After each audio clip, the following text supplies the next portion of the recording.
apa namanya? Apa namanya itu kalau bilang itu berfoya-foya, misalnya hanya memikirkan kesenangan saja. Itu hedonis. Kalau ada tadi di sini hedonis, pasti hedonis nih kalian lakukannya.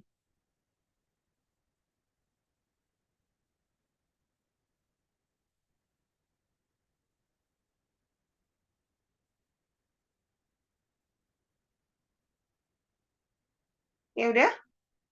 Oke, kita lanjut ke ini.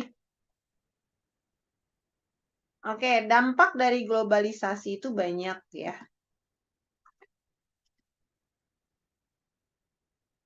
Nah, kira-kira dampaknya gini. Dampaknya itu dilihat ke negara lokal ya, ke lokal.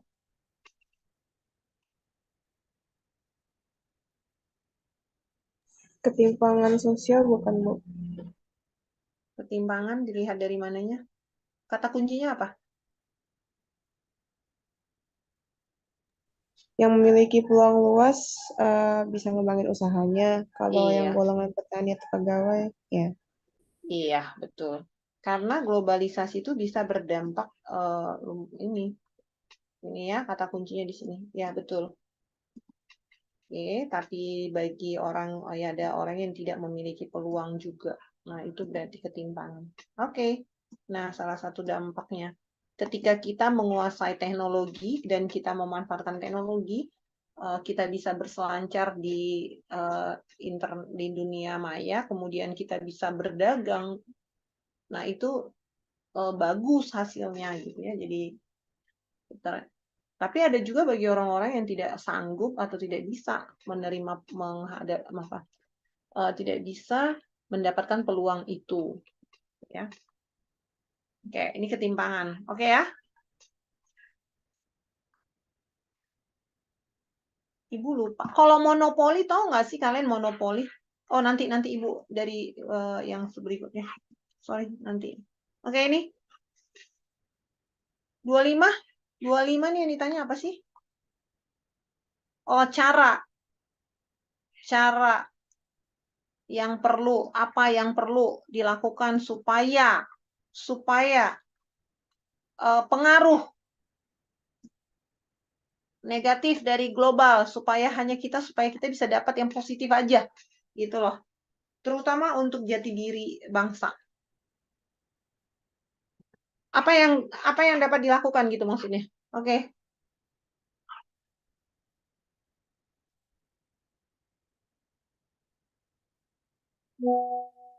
Jawabnya ini B gampang ini bukan, Bu. mana.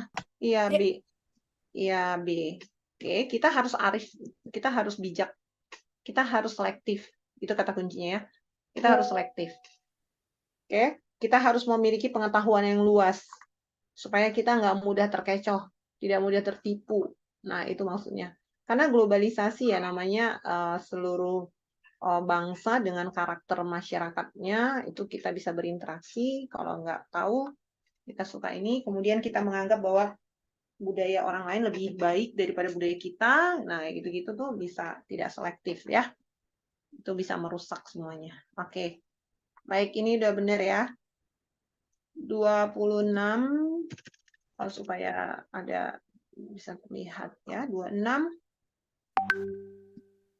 Oke, 26 ini apa nih? Oh, sama upaya untuk menghadapi tantangan tersebut. Apa yang kita lakukan supaya tantangan-tantangan itu kita bisa ambil yang positifnya. Itu hampir sama tuh. Jawabnya? Jawabnya? Apa yang perlu?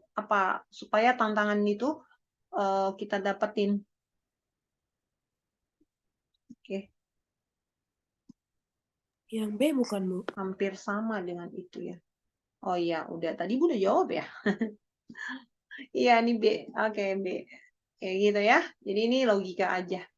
Jadi jangan sampai ini. Oke, nomor 27 kita masuk ke ketimpangan. Ya, ketimpangan sosial. Oke, yuk, ini teori.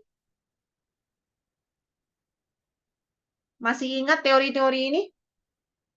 Teori sistem dunia bahwa ada sistem yang aduh, nanti kita ini lagi ya, ini kayaknya running ininya sudah out sekalian, ada istirahat sebentar. Oke, yuk. Sistem dunia berarti teori yang mengatakan bahwa ketimpangan di dunia ini diakibatkan oleh adanya sebuah sistem yang berlaku di dunia. Sistem itu adalah di mana masyarakat gimana? Terkotak-kotak, ada yang apa?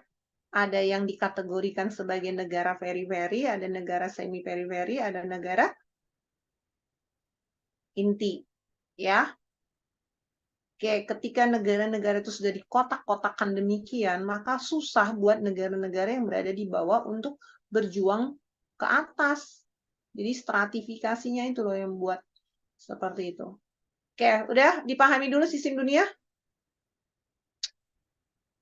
Oke, teori pertumbuhan neoklasik ini adalah teori yang mengatakan bahwa ketimpangan itu bisa terjadi karena faktor pembangunan atau kalau kita bilang itu pertumbuhan dari negaranya, gitu. Ya, pertumbuhan ekonominya menjadi lambat apabila mereka masih tertumpu pada pembangunan-pembangunan. Oke, gitu ya. Kayak negara berkembang, kalau negara-negara berkembang itu agak lebih susah, atau negara yang belum berkembang, dan seperti itu. Fokus mereka jadi agak beda. Itu neoklasik, paham ya? Kalau teori kolonial berarti teori penjajah. Jadi negara-negara yang dijajah cenderung itu lambat untuk berkembang atau miskin cenderungnya. Oke, sudah. Nah, pendekatan struktural adalah pendekatan yang melihat pada struktur masyarakatnya. Apakah masyarakatnya struktur negaranya, gitu ya? Apakah masyarakatnya itu memiliki struktur lebih kepada mengutamakan industri mentah atau enggak, gitu misalnya.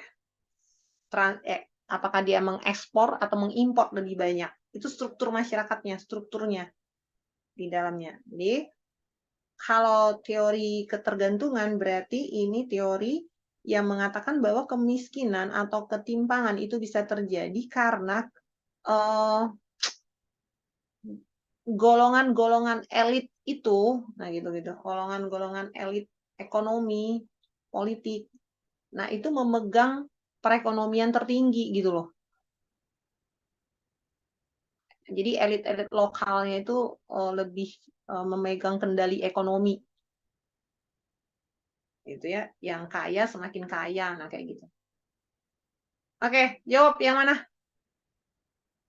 Ketergantungan bukan, Bu? Ya, udah kelihatan di mana ya tadi Ibu sebut. Nih, ya kan? Dependensi nggak sih? Iya, dependensi. Karena ketergantungan. Ini satu, kata kuncinya satu lagi dependensi mana sih? Ya ini. Kelihatan udah. Ya. Oke, dari sini sudah ngerti ya. Nanti langsung jawabnya ada tiga teori kayaknya yang bisa masuk. Oke, nomor 28. Ini apa? Teori apa nih?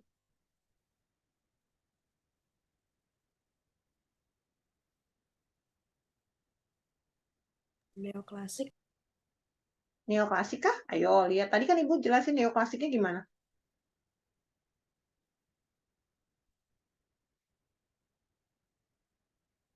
Struktural ya, Bu? Iya, struktural. Oke ya. Bukan neoklasi. Neoklasi itu pembangunan di masyarakat. Jadi fokus di negara kita tuh lebih ke fokus pembangunan, membangun masyarakat internnya. Nah, itu namanya. Nah, kalau ini kan strukturnya kita.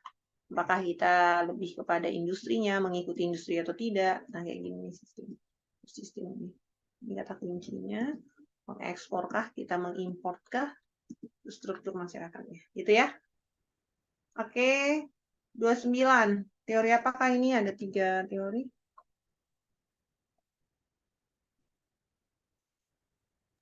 Pertumbuhan neoklasik. Iya. Kelihatannya di mana tadi?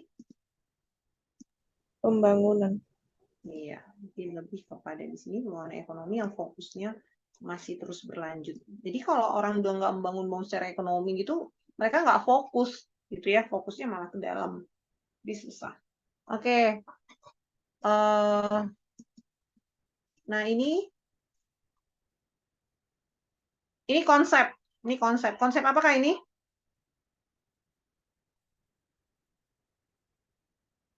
Perbedaan yang mencolok berkaitan dengan kesempatan. Konsep apa? Ketimpangan sosial. Ya, ketimpangan. Jadi harus cari tahu kata kuncinya ya. Jadi ketimpangan. Oke, kita lanjut. Ada berapa soal lagi?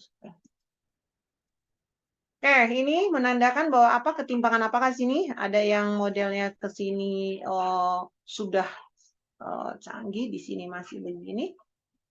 Ini ketimpangan di bidang apa?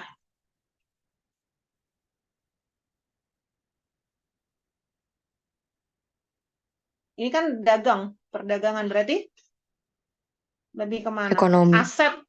Aset kah? Ekonomi di sini nggak ada ekonomi. Ekonomi masuknya ke mana?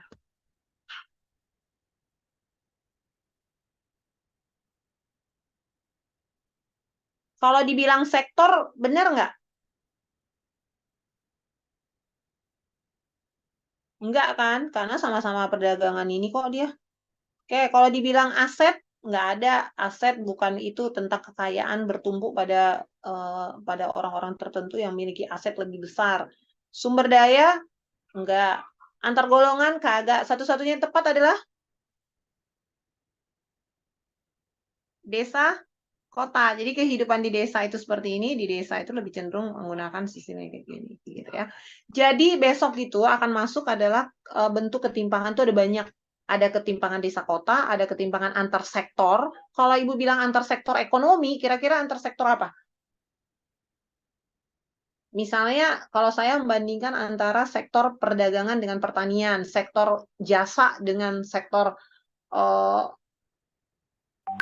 apa namanya itu? Apa sih? Industri misalnya. Nah, itu tuh beda-beda. Mana yang lebih diutamakan di negara kita. Nah, kalau kita berbicara sektor persebaran aset, berarti aset-aset yang ada itu bertumpuk pada satu orang.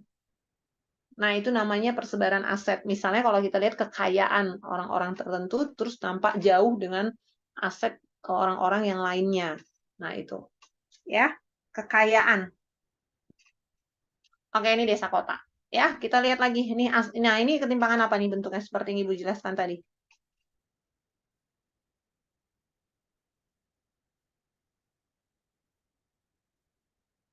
Nah, ini apa? Antar sektor ekonomi. Iya. Oke, udah ngerti ya antar sektor ya. Jadi besok jangan sampai lupa lagi tuh. Karena itu ada beberapa soal yang Ibu maksudkan bentuk. Oke, sekarang kita ketimpangan. Ketimpangan seperti yang kalian sudah presentasikan kemarin, ketimpangan itu bisa disebabkan oleh faktor struktural, bisa dipengaruhi oleh faktor kultural. Oke, nah di sini manakah yang menjadi faktor struktural? Struktural tau nggak sih faktor struktural? Faktor yang dari luar masyarakat itu kan sistem. Nah itu.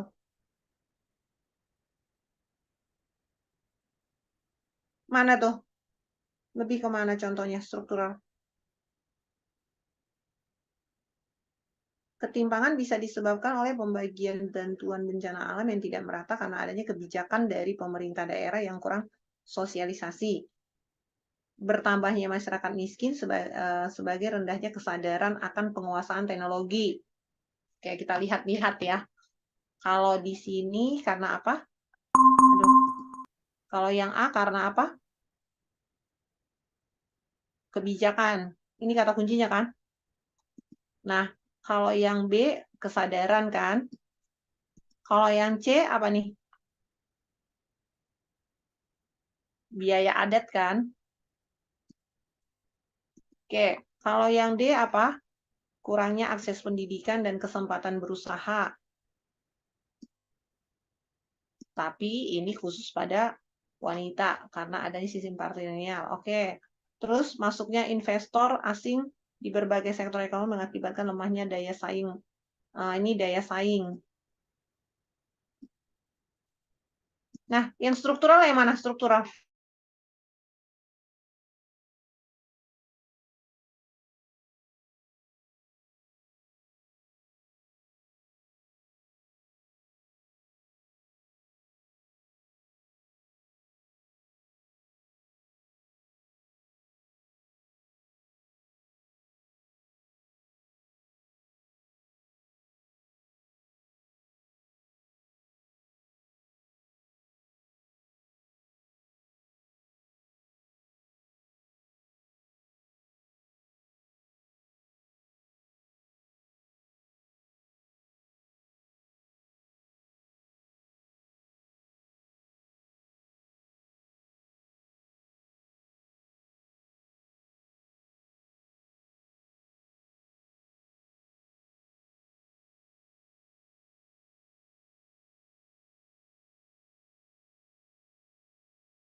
Dan kesempatan berusaha bagi wanita karena adanya paternalistis itu budaya. Paham ya? Maka jawabannya adalah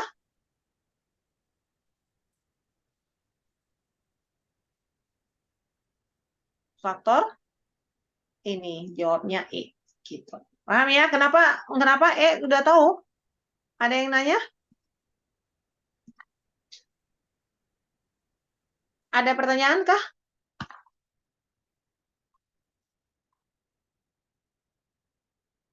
Nggak ada ya? Lanjut ya nak ya. Aduh, kita sudah ini. Ibu. Udah. Oke. Oke, sudah ada tanda Chelsea. Baiklah, itu respon yang ini supaya Ibu bisa langsung out ini. Oke, lanjut. 34. Ketimpangan ini disebabkan oleh faktor apa? Tadi Ibu bilang faktor itu ada kultural, ada struktural. Oke, sekarang. Ini faktor apakah? Kurang merata pembangunan antar daerah. Nah, itu apa? Struktural. Iya, struktural. Udah jelas ya, kalau kayak gini udah langsung jelas lah ya. Oke, kita lanjut. 35. Faktor yang mempengaruhi ketimpangan. Faktor yang mempengaruhi ketimpangan disebut adalah faktor apa? Jadi faktornya bisa ekonomi, bisa faktor apa dan sebagainya. Nah, di sini apa?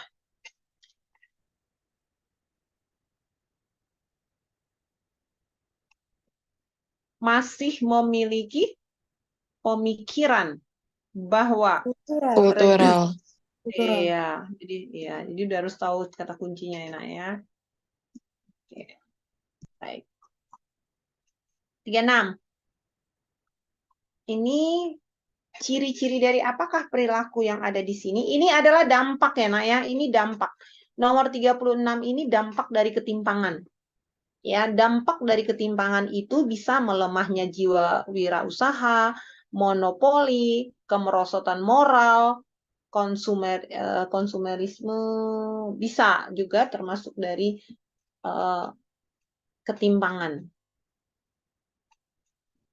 Kayak konsumerisme enggak sih, yang paling jelas itu adalah jiwa wirausahanya akan membuat masyarakat menjadi kayak apa ya namanya tuh, percuma gitu tuh. Toh kami nggak bisa bersaing juga. Nah, itu lemah jiwa wirausaha. Kalau monopoli bagi orang-orang yang kaya itu cenderung ya dia bisa beli usaha ini, dia bisa tanam modal di sana. Nah, itu monopoli akhirnya kalau terjadi ketimpangan yang cukup jauh. Kemudian ketimpangan juga bisa menyebabkan kemerosotan moral, seperti misalnya bagi golongan-golongan kaya itu cenderung merasa uang bisa mengatur semuanya. Itu ketimpangan, sehingga kadang-kadang bisa membuat menguasai golongan kelas bawah gitu. Itu kelemahan atau dampak dari ketimpangan. Ya, kemerosotan moral itu masyarakat menjadi kayak apa ya, lo bisa gue beli kok, gue punya uang gitu, lo kerjain ini aja. Nah, itu kemerosotan moral. Tapi bukan hanya dari orang kaya saja, dari orang miskin juga bisa menyebabkan kemerosotan moral. Contohnya, ketimpangan itu membuat masyarakat golongan kelas bawah itu jadi pengen untuk menjadi kayak memaksakan diri untuk menjadi sama dengan orang golongan atas, sehingga kadang-kadang mereka melakukan tindakan-tindakan yang nggak benar juga untuk mendapatkan kesamaan tadi gitu ya. Itu namanya kemerosotan moral. Contohnya kayak gitu tadi. Nah, kemerosotan moral ini bisa konsumerisme, bisa materialistis tadi ya. Terus bisa juga kerusakan lingkungan ya. Ketimpangan itu juga bisa mengakibatkan kerusakan lingkungan, atau kalau kita bilang tuh kelas-kelas bawah itu jadi kayak lingkungannya kumuh karena mereka harus ke kota apa dan sebagainya. Oke, jawabnya nomor 36. 36 tepatnya.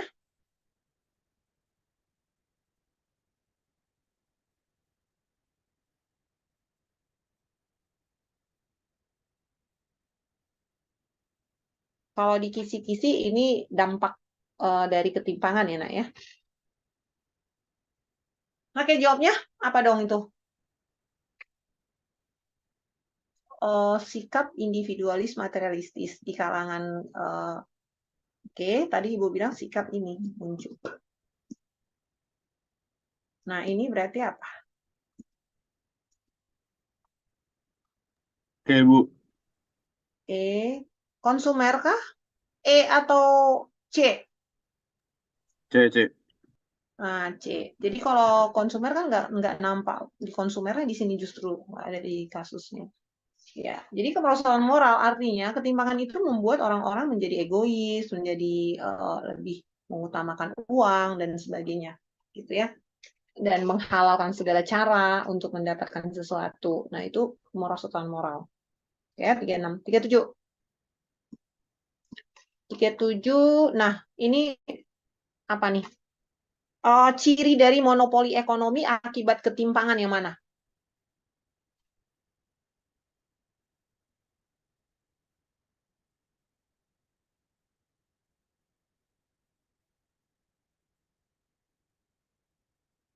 Mana cirinya? 2 dan 4 bukan, Bu? 2 dan 4 apa tuh? Entah, 2. Iya, betul.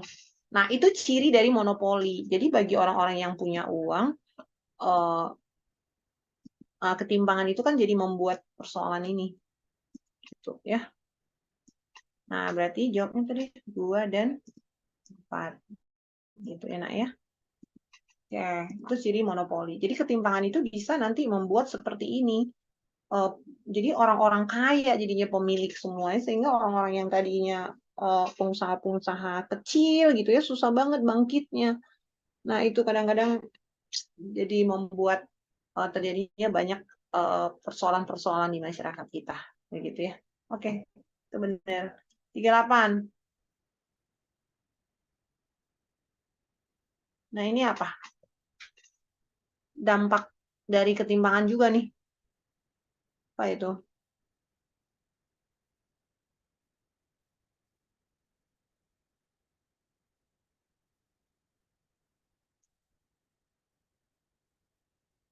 Kata kuncinya apa nih?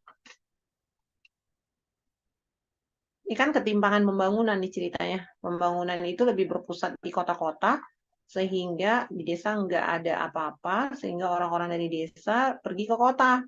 Nah, sayangnya orang-orang yang pergi ke kota itu adalah orang-orang yang sebenarnya tidak memiliki keterampilan, tidak memiliki eh, apa ya, sumber daya yang cocok gitu loh untuk di kota, sehingga mereka penumpukan terjadi di kota. Nah, kira-kira apa tuh?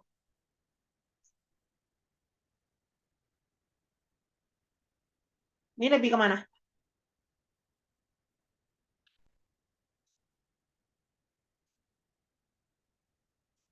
Masalah yang muncul apa tuh dari ketimpangan tersebut?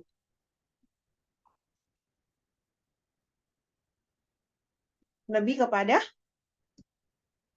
kerusakan lingkungan kan, pencemaran, di mana akan terjadi banyak daerah-daerah atau bukan daerah, apa sih namanya, wilayah-wilayah yang penuh dengan orang-orang yang kadang rumahnya dibangun seadanya seperti itu. Nah, itu akan merusak tata kota sebenarnya dan gak enak dilihat. Bahkan mungkin bisa mengakibatkan banjir gitu ya, karena mereka tinggal ya di tepi kali atau dan sebagainya seperti itu. Oke, Bu, hai. kenapa nggak kriminalitas, Bu? Bukannya orang-orang SDM rendah gitu bisa jadi maling, Bu? Iya, betul bisa, tetapi di kasusnya kan bukan itu. Nih, lihat baca. Mana kata kuncinya? Mengakibatkan penumpukan di desa dan kota, ini kata kunci pertama tadi. Hal ini mengakibatkan timbulnya pemukiman kumuh. Di sini udah jelas kok. Oke. Ibu di sini tidak menceritakan adanya kriminalitas, misalnya ada pembunuhan, perampokan, nggak ada. Jadi jangan kemana, itu bisa, tetapi kasus di sini nggak itu. Ngerti ya, Re? Jadi jangan lari kemana-mana, lihatlah di dalam soalnya itu ternyata dia membicarakan tentang apa, gitu ya. Ini sebenarnya soal yang nggak bagus sih sebenarnya, karena jelas banget pemukiman kumuh dan sanitasi udah jelas begitu. Jadi lebih kepada ini, ya. Oke. Ada pertanyaan bisa dipahami ya maksudnya? Ngerti ya? Itu soal PG. Jadi kalau soal PG itu nggak boleh lari dari soal yang apa namanya, dimunculkan gitu loh. Jadi jangan lari kemana-mana. Kalau kamu bilang kan bisa. Yang kamu sebut tadi, Ray, itu bisa. Tetapi di kasus ini bukan itu. Paham ya maksud Ibu ya? Oke, 39. 39, nah ini cara mengatasi ketimpangan. Nah, sebaiknya seperti apa? Ini yang kalian sudah kemarin presentasikan, itu cukup ada. Apakah yang paling penting dilakukan untuk mengatasi ketimpangan? Meminimalisasi. Kemarin kalian tuh waktu presentasi banyak sih tuh menyebutkannya. Salah satunya yang mana?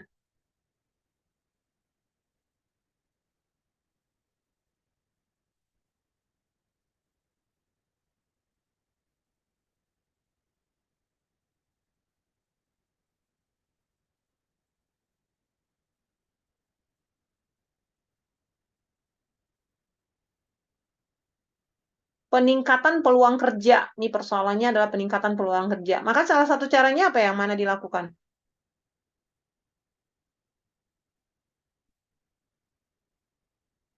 CK, Bu. Iya, C. Gitu ya. Sebenarnya semua ABC ini juga bisa sebagai salah satu cara untuk mengatasi. Tetapi ternyata di kasus yang ditanya adalah ini. Gitu. Paham ya?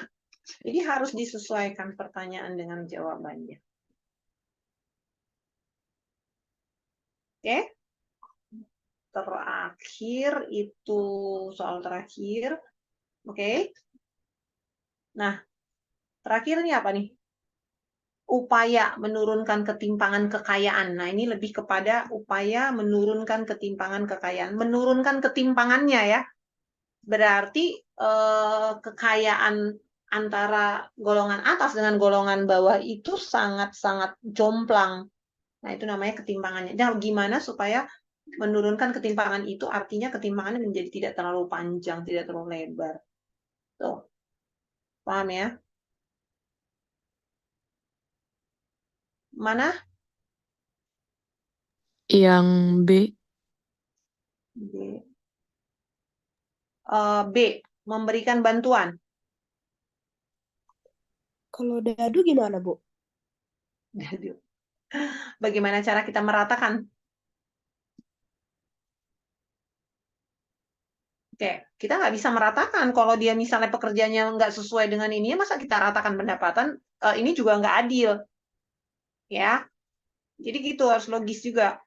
Nah, terus kalau memberikan bantuan kepada rakyat miskin, apakah memberikan bantuan itu bisa mengatasi ketimpangan kekayaan? Enggak Lebih ke juga E nggak kan? sih? Lebih ke memberikan penyuluhan. Nah, penyuluhan apa?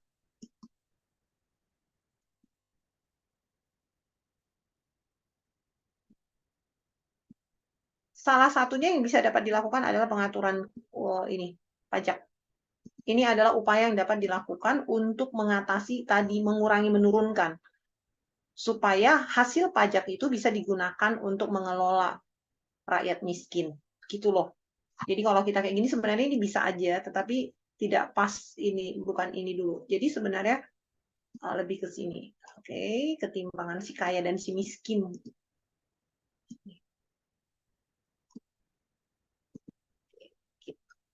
Nah, ada yang ditanyakan di sini?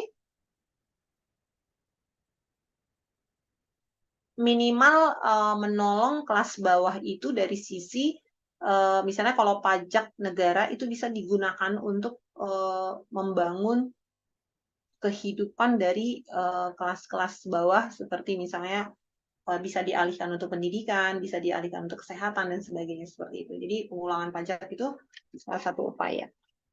Oke, kayak kemarin ada yang presentasi juga tuh kalian mengatakan ya salah satunya adalah pajak itu tadi. Oke, ada yang ditanyakan di sini? Nah, ada di dalam soal ini Ibu lupa memasukkan itu seperti misalnya koefisien Gini ya, koefisien Gini itu Ibu tidak masukkan di sini, jadi Ibu di dalam soal lupa. Nah, oleh karena itu diingat ya, koefisien Gini itu adalah ukuran ketimpangan distribusi kekayaan.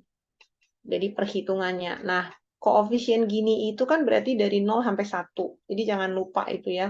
Semakin mendekati 1 berarti ketimpangannya gimana? Kalau gininya mendekati 1, Timpangannya tinggi. iya, ketimpangannya tinggi. Jadi ingat itu ya. Nanti ada di analisis, Ibu lupa apa di soal esai apa gitu ya.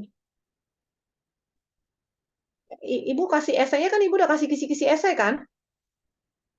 Ibu lupa. Nah, kalau semakin mendekati 1, berarti ketimpangannya akan semakin tajam, lebar.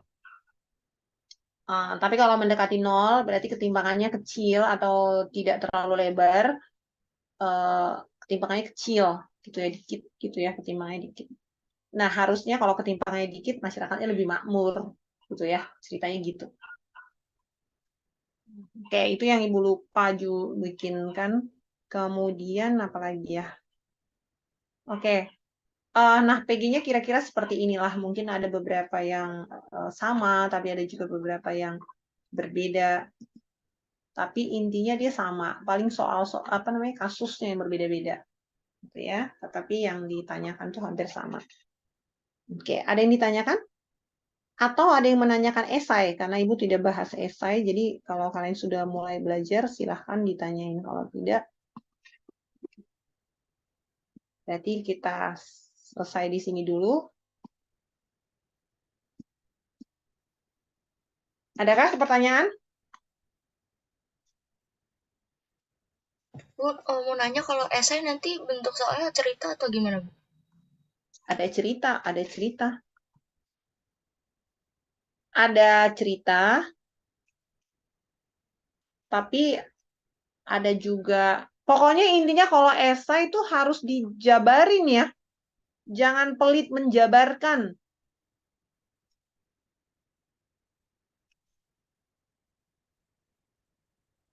Ya, jangan pelit menjalankan, jangan pelit untuk menjelaskan maksud Ibu. Gitu. Ya. Kayak esainya kemarin apa yang Ibu bilang?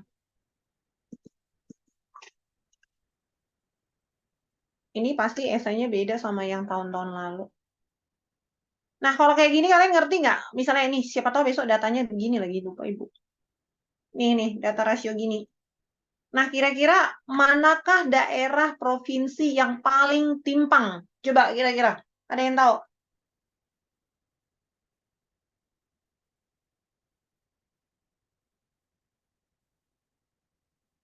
Paling timpang di tahun 2022.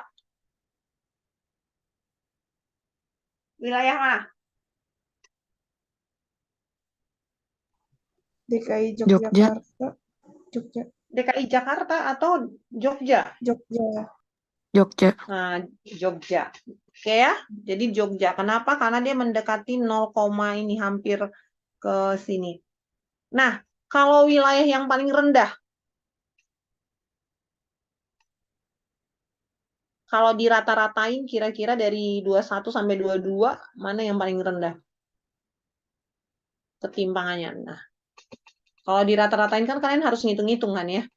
Nah, kalau Ibu tidak minta rata-rata berarti dilihat dari 2021 atau 2022. Kira-kira yang paling rendah ketimpangannya yang mana? Yang paling sejahtera lah kira-kira rakyat-rakyatnya. Banten. Iya, Banten. Bentar. Banten kah? Iya, Banten. Gitu. Paham ya? Jadi kira-kira demikian kalau Ibu bilang nanti apa upaya yang dapat dilakukan sehingga ketimpangan antar wilayah provinsi ini bisa. Nah, itu ada di esai juga, nanti kalian lihat. Nah, kira-kira apa upayanya? Berarti meningkatkan pendapatan dari provinsi itu. Gimana caranya? Nah, kayak gitu. Nah, itu yang harus dijelasin seperti itu ya. Oke, ini rasio gini. Terus, nah ini soalnya beda. Esainya nggak gini deh. Esainya beda.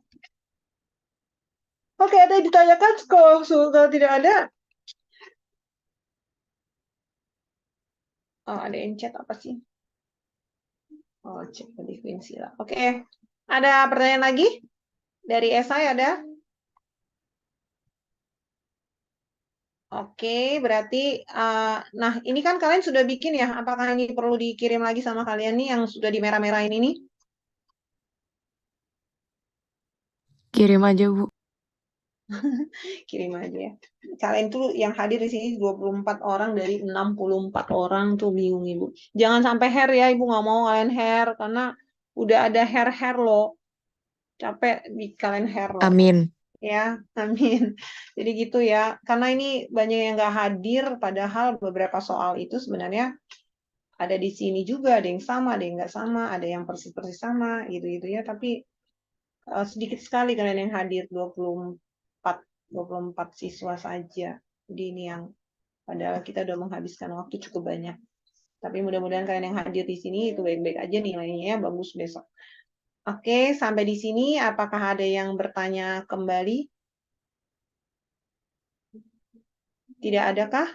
Bu, isi Ya, Bu, jadinya esainya dari apa aja Bu? ya kan Ibu lupa. Cobalah kalian buka. Kemarin Ibu kasih itunya apa? Kisi-kisinya.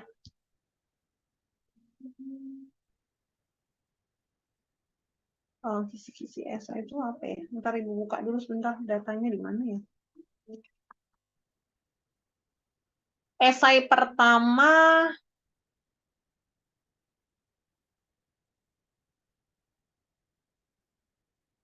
Esai pertama itu faktor penyebab eksternal internal perubahan.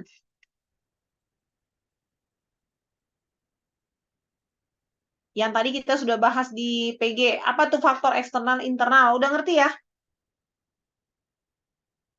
Jadi dari kasus yang Ibu sediakan, jadi kalian bisa menentukan faktor dari eksternal penyebab eksternalnya apa sih dari perubahan tersebut gitu. Itu soal pertama. Ada yang ditanyakan dulu nggak eksternal internal? Tadi Ibu bilang eksternal apa dong? Bencana alam. Terus apa lagi?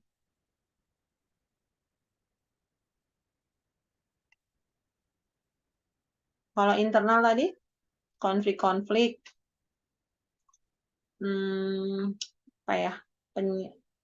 Apa sih tadi? Ibu bilang perubahan pertambahan penduduk dan sebagainya. Jadi tergantung kasusnya ya, Nak ya. Oke, itu. Ada pertanyaan di situ? Esai kedua adalah mengenai gejala-gejala globalisasi. Tuh. Tadi kan Ibu udah bilang, gejala globalisasi itu berarti gejala-gejala di bidang iptek, ekonomi, budaya, karena keterkaitan hubungan di seluruh dunia. Itu namanya global. Kira-kira apa sih gejalanya yang terlihat di bidang iptek, di bidang ekonomi, di bidang budaya? Nah, seperti itu, Nak ya. Oke. Coba Ibu kasih tahu Ibu dong salah satu misalnya gejala di bidang budaya apa dong?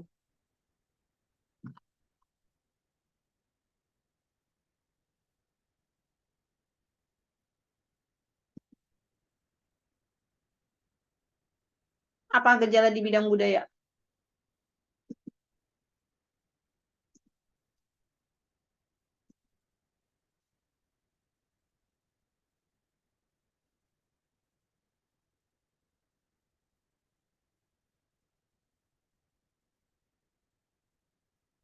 Nah, itu yang kedua. Yang ketiganya itu apa ya?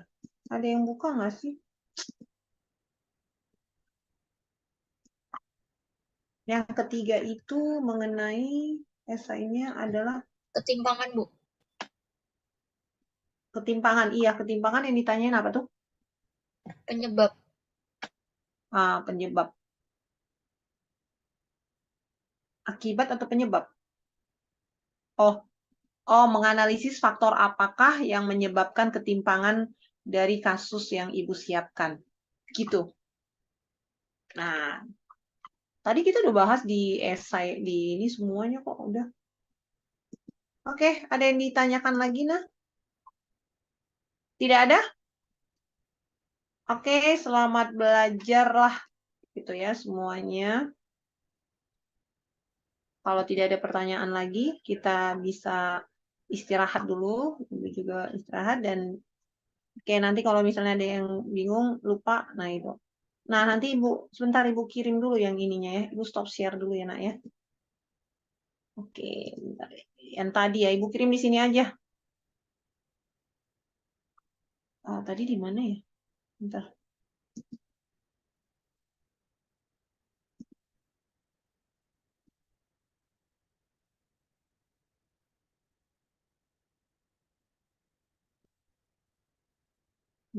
Ibu kirim di sini aja. Di chat aja ya. Bisa? Bisa nggak Tiara? Kenapa, Bu? Ibu kirim yang tadi yang sudah diinikan tadi. Yang sudah ada Iya, jawabannya ya. Bentar ya. baik. Baik, Bu.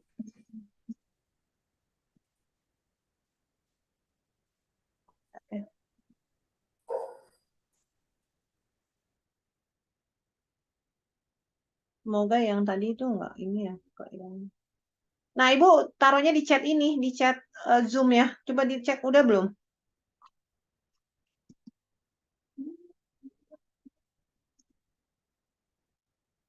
Belum ada, Bu. Iya, dia lagi loading kayaknya. Bentar ya, tunggu sebentar.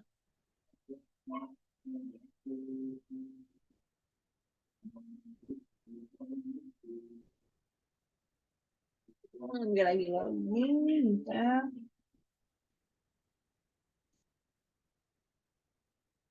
Nah, udah belum? Ibu ngirimnya PC ke saya, Bu, bukan ke Oh, all. iya, Cel. Oh, iya. Cel. Aduh, harusnya beri ini ya, ya ampun. Jadi kok si Chelsea pula. Oh, gara-gara tadi Chelsea ini sih ya. Oh, chat jawaban tadi. Jadi,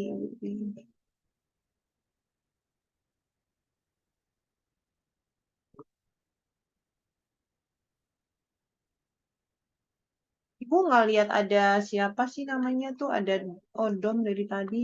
Nggak masuk ya.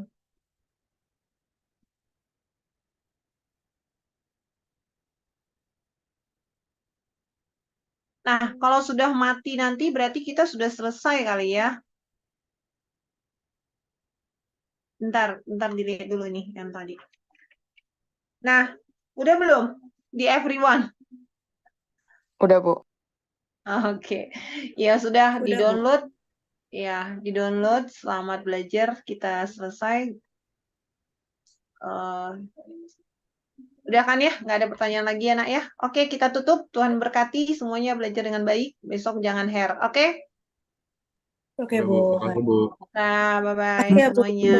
Ya, dah.